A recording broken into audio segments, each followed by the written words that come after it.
Hi friends, welcome back to my channel. So ತುಂಬ ಜನ ಸಮ್ಮರಲ್ಲಿ ಎಣ್ಣೆ ಇಟ್ಕೊಂಡ್ರೆ ಏನೋ ಒಂಥರ ಸ್ವೆಟ್ ಆಗುತ್ತೆ, ನಮಗೆ ಕೂದಲು ಉದ್ರೋಗುತ್ತೆ ಅಂತ ಯೋಚನೆ ಮಾಡ್ತಾರೆ. ಬಟ್ ಅದು ಸುಳ್ಳು. ಯಾವುದೇ ಸೀಸನ್ ಆಗಿರ್ಬೋದು, ನಾವು ಹೇರ್ಗೆ ಆಯಿಲ್ ಅಪ್ಲೈ ಮಾಡ್ತಾನೆ ಇರಬೇಕು. ನಾನು ಕೆಲವೊಂದು ರೆಮಿಡೀಸ್ನ ತೋರಿಸ್ತಾನೆ ಇರ್ತೀನಿ ನಿಮಗೆ.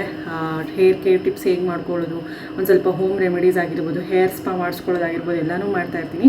ಇದ್ರ ಜೊತೆಗೆ ಮುಖ್ಯವಾಗಿ ಇದಕ್ಕಿಂತ ಹೆಚ್ಚಾಗಿ ಇದಿಲ್ಲ ಅಂದರೂ ಪರವಾಗಿಲ್ಲ, ಮೇನ್ ಆಯಿಲ್ನ ಉಪಯೋಗ ಮಾಡಬೇಕು. ಸೊ ಆಯಿಲ್ ತುಂಬಾ ಇಂಪಾರ್ಟೆಂಟ್ ಅಂತಲೇ ಹೇಳಬೇಕು. ಆ್ಯಂಡ್ ಆಯಿಲಲ್ಲಿ ಯಾವುದು ಬೆಸ್ಟ್ ಅಂತ ಅಂದರೆ ಜಾಂಕ್ ಆಯಿಲ್ ಅಂತ, ಅದನ್ನು ನಾನು ತೋರಿಸ್ತೀನಿ. ಸೊ ಇದೇ ಜಾಂಕ್ ಆಯಿಲು, ನೇಚರ್ ಶೋರ್ ಅವ್ರದ್ದು ಜಾಂಕ್ ಆಯಿಲು. ಇದು ಏನ್ಷಿಯಂಟ್ ಹೇರ್ ಕೇರ್ ಸೀಕ್ರೆಟ್ನ ಫಾಲೋ ಮಾಡ್ತಿದ್ದಾರೆ. ಹಾಗೆ ಇದು ಪ್ಯೂರ್ಲಿ ಆಯುರ್ವೇದಿಕ್ ಆ್ಯಂಡ್ ಯಾವುದೇ parabens, minerals, harmful chemicals, sulphate ಯಾವುದು ಕೂಡ, ಟಾಕ್ಸಿನ್ಸ್ ಕೂಡ ಯೂಸ್ ಮಾಡಿರಲ್ಲ. ನಿಮ್ಗೆ ಇದು ಅರೋಮಾ ಕೂಡ ಅಷ್ಟೇ, ತುಂಬ ನಿಮ್ಗೆ ಅದು ಅರೋಮಾ ನೋಡಿದ ತಕ್ಷಣ ಗೊತ್ತಾಗ್ಬಿಡುತ್ತೆ ಆಯುರ್ವೇದದಿಂದ ಪ್ರಿಪೇರ್ ಮಾಡಿದ್ದಾರೆ ಅಂತ. ನೋಡಿ, ಬಾಟ್ಲು ಕೂಡ ಅಷ್ಟೇ ತುಂಬ ಕ್ಯೂಟಾಗಿದೆ. ಸೊ ಹಾಗಾಗಿ ನಾನು ಇವಾಗ ಇದಕ್ಕೆ ಆಪ್ಟ್ ಮಾಡಿದ್ದೀನಿ. ಇದನ್ನು ನಾನು ಯೂಸ್ ಮಾಡ್ದಾಗಿಂದ ನಾನು ಒಂದು ಸುಮಾರು 1.5 ಮಂತಿಂದ ಯೂಸ್ ಮಾಡ್ತಾಯಿದ್ದೀನಿ. ನನ್ನ ಹೇರಲ್ಲಿ ತುಂಬಾ ಚೇಂಜಸ್ ಇದೆ, ಗ್ರೋತ್ ಆಗ್ತಿದೆ. ಮತ್ತು ಇಲ್ಲೆಲ್ಲ ಸ್ವಲ್ಪ ಡ್ರೈ ಥರ ಅನಿಸ್ತಿತ್ತಾ, ನನಗೆ ಇವಾಗ ಆ ಥರ ಅನಿಸ್ತಾ ಇಲ್ಲ. ನನಗೆ ಫೀಲ್ ಡ್ರೈ ವೀಕ್ಲಿ ಒನ್ಸ್ ಇಲ್ಲ ಟ್ವೈಸ್ ಇದನ್ನು ಫಾಲೋ ಮಾಡಿ. ಆ್ಯಂಡ್ ಲಿಂಕ್ಸ್ ಎಲ್ಲ ಡಿಸ್ಕ್ರಿಪ್ಷನಲ್ಲಿ ಕೊಟ್ಟಿರ್ತೀನಿ. ಹಾಗೆ ಇದ್ರ ಇನ್ನೂ ಸ್ವಲ್ಪ ಡೀಟೇಲ್ಸ್ ಹೇಳ್ತೀನಿ, ಓಕೆನಾ. ಆ್ಯಂಡ್ ಹಾಗೆ ಇವಾಗಿನ್ನೂ ಆಫೀಸಿಂದ ಬಂದೆ ನಾನು. ಸೊ ನನಗೆ ಟೈಮ್ ಸಿಗೋದೇ ಸಂಜೆ ಟೈಮ್, ಇಲ್ಲಾಂದರೆ ಸಂಡೇ ಟೈಮು. ಸೊ ಟೈಮ್ ಸಿಕ್ಕಿದಾಗೆಲ್ಲ ವೀಕ್ಲಿ ಮಧ್ಯದಲ್ಲಿ ಒಂದು ಸಲ ಹಚ್ಕೋತೀನಿ, ಇಲ್ಲ ಸಂಡೇ ಹಚ್ಕೋತೀನಿ. ಸೊ ಬಂದಾಗ ಯಾವತ್ತಾದರೂ ಮಿಡ್ ವೀಕಲ್ಲಿ ಹಚ್ಕೊಂಡು ಓವರ್ ನೈಟ್ ಬಿಟ್ಟು ಅದನ್ನು ಬೆಳಗ್ಗೆ ಹೊತ್ತು ನಾನು ಸ್ನಾನ ಮಾಡ್ಕೋತೀನಿ. ಸೊ ಈ ಥರ ಮಾಡ್ದಾಗಲೇ ನಮಗೊಂದು ಒಳ್ಳೆ. ಅದರಲ್ಲೂ ತುಂಬ ಜನ ಯಾವುದ್ಯಾವುದೋ ಆಯಿಲ್ ಬಳಸ್ತೀರಾ, ಬಟ್ ಇದಂತೂ ನಾನು ತುಂಬ ರೆಕಮೆಂಡ್ ಮಾಡ್ತೀನಿ. ಈ ಆಯಿಲ್ನ ಯೂಸ್ ಮಾಡಿ, ತುಂಬಾ ಒಳ್ಳೆಯದು ಅಂತ. ಆ್ಯಂಡ್ ಇವಾಗ ಹೋಗಿ ಪ್ರಕುಲ್ನ ಕರ್ಕೊಂಡ್ಬರ್ತೀನಿ, ಓಕೆನಾ. ಕರ್ಕೊಂಡು ಬಂದು ನಾನು ಇದನ್ನು ಬೆಳಗ್ಗೆ ಆದರೂ ಯೂಸ್ ಮಾಡ್ಬೋದು, ಇಲ್ಲ ಈವ್ನಿಂಗ್ ಅಲ್ಲ, ಓವರ್ ನೈಟ್ ಬಿಡ್ತೀವಿ ಅಂದರೆ ಓವರ್ ನೈಟ್ ಆದರೂ ಬಿಟ್ಟು ಯೂಸ್ ಮಾಡ್ಬೋದು, ಇಲ್ಲ 2 ಅವರ್ಸ್ ಬಿಟ್ಟು ಆದರೂ ಹೆಡ್ ಬಾತ್ನ ಮಾಡ್ಕೋಬೋದು. ಸೊ ಇವಾಗ ಹೇಗಿದೆ ನನ್ನ ಕೂದಲು, ಆಮೇಲೆ ನಾಳೆ ಬೆಳಿಗ್ಗೆ ನಾನು ವಾಶ್ ಮಾಡ್ತೀನಿ ಹೇರ್ಸ್ನ. ಸೊ ಆವಾಗ ಹೇಗೆ ಕಾಣಿಸುತ್ತೆ ಅಂತ ನಾನು ತೋರಿಸ್ತೀನಿ. ತುಂಬ ಡೆನ್ಸಿಟಿ ಜಾಸ್ತಿ ಆಗುತ್ತೆ ಇದನ್ನು ಯೂಸ್ ಮಾಡೋದ್ರಿಂದ. ಆ್ಯಂಡ್ ಹಾಗೆ ತುಂಬ ಯೂಸಸ್ ಕೂಡ ನಾನು ತೋರಿಸ್ತೀನಿ.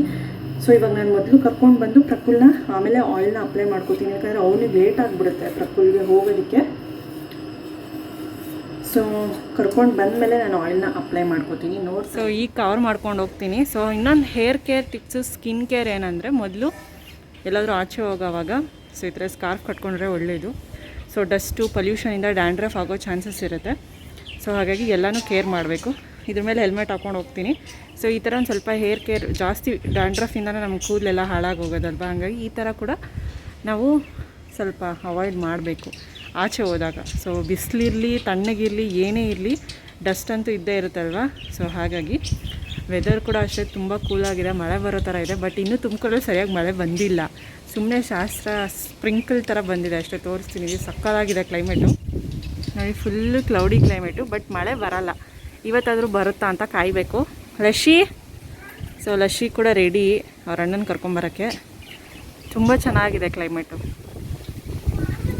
ಗಾಳಿ ಕೂಡ ಹಾಗೆ ಬೀಸ್ತಿದೆ, ಸಕ್ಕತ್ತಾಗಿದೆ.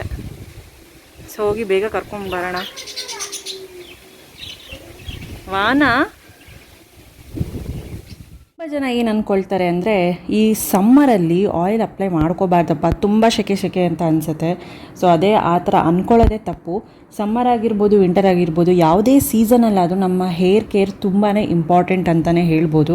ಅದರಲ್ಲೂ ಈ ಸೀಸನ್ಗಳೆಲ್ಲ ವೇರಿ ಆಗೋದಿಲ್ಲ. ಸೊ ವೀಕ್ಲಿ 2 ಸಲ ಇಲ್ಲ ಅಟ್ಲೀಸ್ಟ್ 1 ಸಲ ಅಪ್ಲೈ ಮಾಡಿದ್ರೆ ಆಯಿಲ್ ನಮ್ಮ ತಲೆಗೆ ತುಂಬಾ ಒಳ್ಳೆಯದು. ಅದರಲ್ಲಿ ತುಂಬ ಜನಕ್ಕೆ ಕನ್ಫ್ಯೂಷನ್ ಇರುತ್ತೆ, ಯಾವ ಆಯಿಲ್ ಆದರೆ ಬೆಸ್ಟು.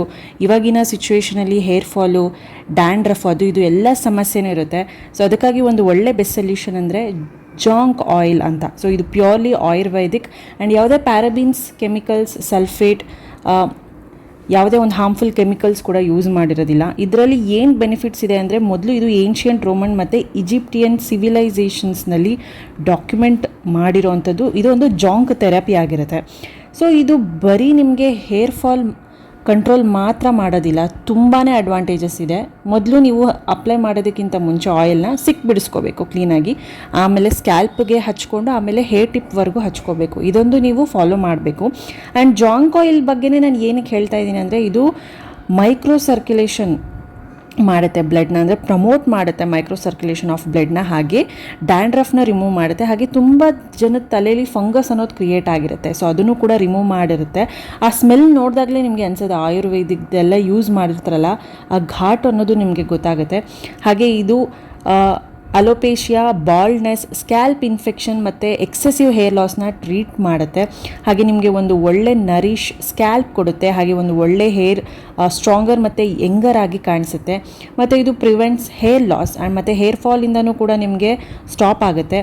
ಒಂದು ಒಳ್ಳೆ ಹೇರ್ ಲುಕ್ ಕೂಡ ಕೊಡುತ್ತೆ, ಒಂದು ಡೆನ್ಸಿಟಿ ಕೊಡುತ್ತೆ. 100% ಸೇಫ್ ಮತ್ತು ನ್ಯಾಚುರಲ್ ಇಂಗ್ರೀಡಿಯೆಂಟ್ಸ್ನ ಯೂಸ್ ಮಾಡಿರ್ತಾರೆ. ಹಾಗೆ ಟಾಕ್ಸಿನ್ ಫ್ರೀ ಕೂಡ.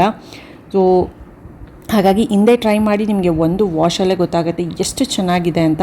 ಖಂಡಿತವಾಗ್ಲೂ ಟ್ರೈ ಮಾಡಿ. ಲಿಂಕ್ಸ್ ಎಲ್ಲ ನಾನು ಡಿಸ್ಕ್ರಿಪ್ಷನಲ್ಲಿ ಕೊಟ್ಟಿರ್ತೀನಿ.